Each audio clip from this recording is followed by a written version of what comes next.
Hey, welcome back, fellow creators. It's Joseph here. TikTok is an incredible platform, a culture for much creativity and talent. But every once in a blue moon, the TikTok algorithmic overlords step in and they pull our creations from the public eye. And this has been something that's been going on for a while now. In fact, in the latter half of 2020 alone, more than 89 million videos were actually pulled down from the platform, which is way less than 1% of all content uploaded. But still, sometimes these removals are indeed for legitimate reasons, but more than often, these guideline violations don't make any sense, and it's frustrating. You put a lot of effort into your content only to have a dead-end video at the end of the day. And I'll be honest, I've yet to come across a single profile on TikTok that has scaled to over 1 million followers and has never had a video removed from their grid. If that's you, you're one of those unicorn profiles, leave a comment down below this video. But I think what we're going to do is we'll talk about why community violations happen on TikTok, what the platform has to say about this subject, and then we'll talk about some things that you can do to avoid community violations from happening to you in the future so you can avoid these situations. So with that being said, if you enjoyed this video, leave a like down below and let's talk TikTok. So as a quick preface, community violations can either come directly from TikTok's AI system in which it detects something potentially objectionable in your content that goes against the community guidelines, or they can come from mass reports from individual users who all flag your video for the same reason. And speaking of which, I would highly suggest that you be familiar with TikTok's community guidelines just so that you are conscious of what is and what's not allowed on the platform, including some weird things like faking emergencies, impersonating others, revealing your own contact information, your address, your email address, and even repurposing copyrighted or commercialized YouTube content without permission, which is commonly known as a copyright strike. And TikTok is always updating these each and every month as new problems develop within the culture on the platform. I'm not sure if this warrants its own update video in and of itself like we do with the features and the algorithm updates on the platform, but hey, let me know in the comments down below. Now, what most people don't realize is that the community guideline violations are actually ranked in levels of severity internally on the platform. Now, most of them are not going to significantly impact the health of your account long term, but there are certain actions that you can take that are more severe and will often result in account banning. Now, if you want to learn more information about the technicals of how this works, you can watch some of the interviews of the content analysts that we've had the pleasure of interviewing and bringing on this channel, which I'll leave a link down below. And I'm not thoroughly as well versed in this, the level of violations as I could be. After all, I don't work at TikTok, but I can tell you that some of the worst ones include things like terroristic threats, impersonations, and the promotion of things like suicide in bullying. For those of you that followed and are aware of the controversy with that vegan teacher on TikTok, the reason why her profile was banned at the end of the day was actually for this third reason, the promotion of cyberbullying and harassment. For example, a really good friend of mine and actually a previous coaching student had 3 consecutive videos taken down that all featured the same piece of music. The specific song, the audio that he used, it did discuss drugs and other illegal paraphernalia. And what TikTok ended up doing is removing all videos on the platform that had that song associated with it. And you'll notice too that the platform has gotten very, very meticulous and scrupulous in 2021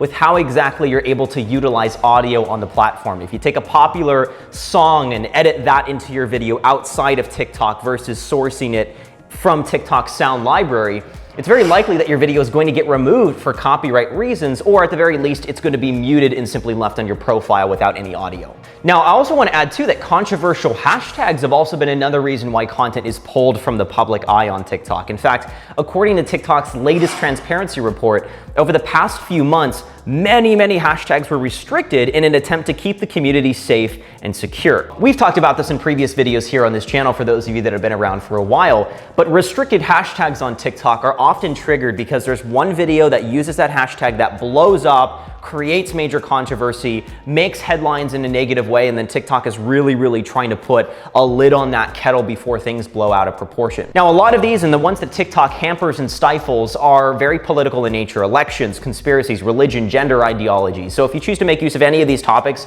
just approach them with extreme caution. Now, if your content is removed for any of these 3 reasons, hashtags, audio, or actual content themes, allegedly TikTok is going to send you a notification letting you know which section or which tenet of the community guidelines were violated or which sound caused the video removal. And you can find this notification in your notification stream. In fact, here's what TikTok has to say on the matter. Now, when a video is removed for violating our policies, we'll let the video creator know which policy was violated and leading to the removal, and provide the video creator with the ability to appeal the decision. Now, a lot of you are probably laughing at this internally because, as many of you know, we don't always get an explanation as to why our content is taken down. So this is a shortcoming of TikTok, I'll admit it. Hopefully it's something they'll be working on patching soon. soon, just giving us more transparency why exactly our content is pulled down from the public eye when there is no direct correlation to a specific tenet of the community guidelines that were violated. Now, what TikTok has mentioned is that once you do have a video removed or a series of videos removed in proximity to one another within a certain time frame, I'm not exactly sure or clear on what that is, you are going to be on their radar. The algorithm is going to be a little bit more hyper-vigilant with you. It's like when a child disobeys their parents. There's a strong likelihood that that action is going to repeat itself, and the parents are going to be a little bit more aware of that and conscious of what their child is doing. So I say that to make the point that you really can't compare what's being allowed or what's taken down on your profile with what's allowed or what's removed on someone else's, because you don't know the history of their account with what's being removed. You'll see many creators that actually get videos revoked for using vulgarity or cursing in their videos, while others seem to freestyle at every single content and have no problem with it. I will mention too, and if you want more technical information on this, I would highly encourage you to watch the interviews that we have on this channel.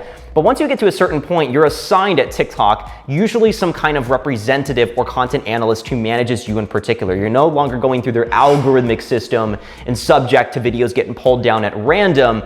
You have a little bit more lenience in what you're able to actually bring to the platform. There are higher standards for you, but there's a less likely chance that things are just going to be happening randomly and videos are going to get pulled down out of nowhere. So keep in mind that some of these top tier creators that are able to bring things to the platform that otherwise would get lower creators their videos banned, they likely have that oversight of authority. But back to the subject at hand and the relevance to you watching this video. If you are a lower tier creator and you have a series of videos that do get removed or an individual video, what can you do?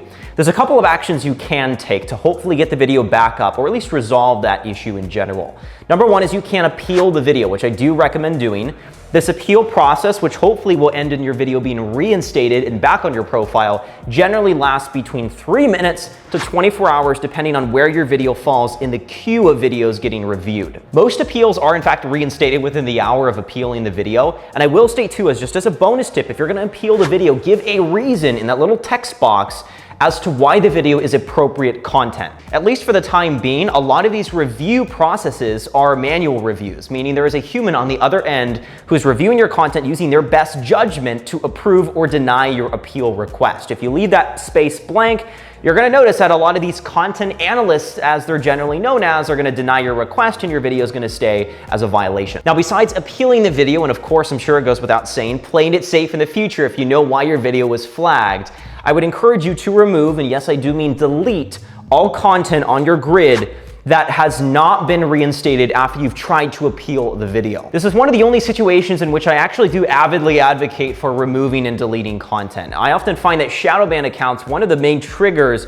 as to why they're still in this predicament is they have these prohibited videos still present on their grid. It's like a big ugly black mark that still exists there, and quite literally, because you get a little grayed out black square when the video is against TikTok's community guidelines. And I find it best at the end of the day to just remove these. And by the way, I just want to throw this out there. I know a lot of you were asking about this on Instagram, but if you're ever hard pressed to get in contact with TikTok, here's a list of Twitter accounts that usually end up in some kind of a reply. And if you ever want to contact TikTok directly via email, here are the best addresses to get in contact with one of their team members. Now, back to the subject of violations. Another tenet of violations on TikTok is the fact that, and a lot of you are aware of this, you can be banned on TikTok on a live stream as well if TikTok picks up on something potentially objectionable when you're going live. Throughout my conversations with other creators and different issues that we've worked on solving together, there's been some pretty ridiculous reasons why content was pulled from a live stream. One example was someone petting their pet snake and it was removed for dangerous activity even though it was used in an appropriate context.